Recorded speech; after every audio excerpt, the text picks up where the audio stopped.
শুভ সন্ধ্যা। আজ বৃষ্টিহীন কলকাতায় বৃষ্টির কথা দিয়ে শুরু করি।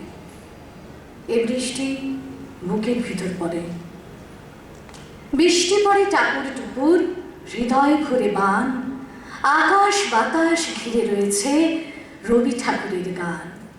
রবি ঠাকুরের গান ওরে ভাই, রবি ঠাকুরের ছবি ঘরে এবং ঘরের বাইরে যখন একলা হবে। আমাদের সেই একলা আমির দোসর হচ্ছেন রবীন্দ্রনাথ। আমাদের প্রতিটি স্বপ্নে, প্রতিটি স্মৃতিতে, প্রতিটি ভালোবাসার পরতে পরতে তিনি জড়িত। আজ পশ্চিমবঙ্গ সরকারের তথ্য সংস্কৃতি বিভাগ আয়োজিত রবীন্দ্র জন্মজয়ন্তীতে গঙ্গা জল দিয়ে গঙ্গা পুজো, রবীন্দ্রনাথ ঠাকুরের শেষ সপ্তাহ কাব্যগ্রন্থের কবিতা পিলসুজের উপর পিতলের প্রদীপ। পিলসুজের উপর পিতলের প্রদীপ খড়কে দিয়ে উস্কে দিচ্ছে থেকে থেকে। হাতির দাঁতের মতো কোমল সাদা পঙ্খের কাজ করা নিচে, তার উপরে খান দুয়েক মাদুর পাতা।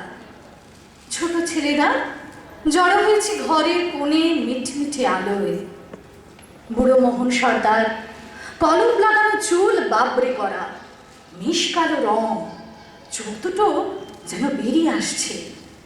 শিথিল হয়েছে মাংস, হাতের পায়ের হাড়গুলো দীর্ঘ, কণ্ঠস্বর সরু মোটায় ভাঙা।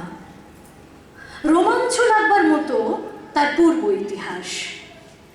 বসেছে আমাদের মাঝখানে, বলছে রঘু ডাকাতের কথা। আমরা সবাই গল্প আঁকড়ে বসে আছি। দক্ষিণের হাওয়া লাগা ঝাউডালের মতো দুলছে মনের ভিতরটা। খোলা জানলার সামনে দেখা যায় গলি। একটা হলদে গ্যাসের আলোর খুঁটি দাঁড়িয়ে আছে এক চোখো ভূতের মতো। পথের বাঁধারটাতে জমেছে ছায়া। গলির মোড়ে সদর রাস্তায় বেলফুলের মালা হেঁকে গেল মালি। পাশের বাড়ি থেকে কুকুর ডেকে উঠল অকারণে।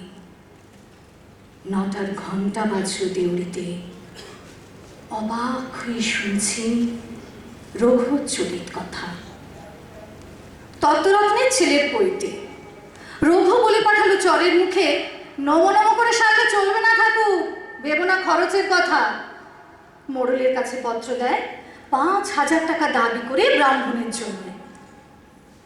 রাজার খাজনা বাকির দায়ে বিধবার বাড়ি যায় বিকিয়ে। হঠাৎ দেওয়ানজির ঘরে হানা দিয়ে দেনার শোধ করে দেয় রঘু। বলে অনেক গরিবকে দিয়েছ ফাঁকি, কিছু হালকা হোক তার বোঝা। একদিন তখন মাঝরাত্রির, ফিরছে রঘু লুটের মাল নিয়ে। নদীতে তার ছিপের নৌকো, অন্ধকারে বটের ছায়ায়। পথের মধ্যে শুনে পাড়ায় বিয়ে বাড়িতে কান্নার ধ্বনি। বর ফিরে চলেছে বচসাগরে, কনের বাপ পা আঁকড়ে ধরেছে বর কর্তার। এমন সময় পথের ধারে ঘন বাঁশ বনের ভিতর থেকে হাঁক উঠল, আকাশের তারাগুলো যেন উঠল থরথরি। সবাই জানে রঘু ডাকাতের পাঁজর ফাটানো ডাক। বর শুদ্ধ পালকি পড়লো পথের মধ্যে। বেহারা পালাবে কোথায় পায় না ভেবে ছুটে বেরিয়ে এলো মেয়ের মা। অন্ধকারের মধ্যে উঠল তার কান্না, দোহাই বাবা, আমার মেয়ে জাত বাঁচাও। রঘু দাঁড়ালো ঝুমদুটের মতো, পালকি থেকে টেনে বের করলে বরকে। বরকর্তার গালে মারল একটা প্রচন্ড চড়, পড়ল সে মাথা ঘুরে। ঘরের প্রাঙ্গণে আবার শাঁখ উঠল বেজে, জাগলো হলুদ ধ্বনি। দলবল নিয়ে রঘু দাঁড়ালো সভায়। শিবের বিয়ে রাতে ভূত প্রেতের দল যেন। উলঙ্গ প্রায় দেহ সবার, তেল মাখা সর্বাঙ্গে, মুখে ভূষর কালি। বিয়ে হলো সারা। 3 প্রহর রাতে যাবার সময় কনেকে বললে ডাকাত, তুমি আমার মা, দুঃখ যদি পাও কখনো স্মরণ করো রঘুকে। তারপরে এসেছে যুগান্তর। বিদ্যুতের প্রখর আলোতে ছেলেরা আজ খবরের কাগজে পড়ে ডাকাতির খবর। রূপকথা শোনা নিভৃত সন্ধেবেলাগুলো সংসার থেকে গেল চলে। আমাদের স্মৃতি আর নিভে যাওয়া তেলের প্রদীপের সঙ্গে সঙ্গে। নন্দিনী রাহাসমের আবৃত্তি পরিবেশনের পর এরপর সঙ্গীত পরিবেশন করবেন চৈতালি বন্দ্যোপাধ্যায়।